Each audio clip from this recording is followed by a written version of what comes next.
आताची सर्वात मोठी ब्रेकिंग आणि खळबळजनक घटना समोर येते। खेडमधील नारंगी नदीमध्ये गोवंश जनावरांची शिंगे आणि कातडी सापडलेली आहे। साधारणतः 8 ते 10 जनावरांची ही अवशेष आहेत। मोठ्या प्रमाणावरती गोवंश हत्या झाल्याचा देखील संशय समोर येतोय। घटनास्थळी सध्या मोठ्या संख्येने नागरिक आणि खेडचे पोलीस दाखल झालेले आहेत।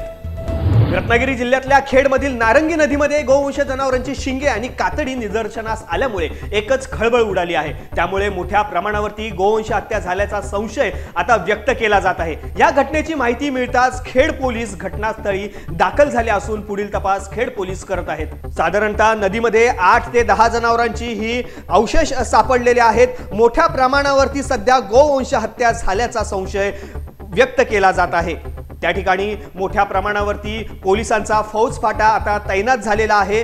वातावरण चिघळू नये यासाठी पोलीस सध्या दक्षता घेत आहेत। आताची सर्वात मोठी बातमी, मोठी खळबळजनक घटना समोर येते। नारंगी नदीमध्ये या गोवंश जनावरांची शिंगे आणि कातडी सापडलेली आहे।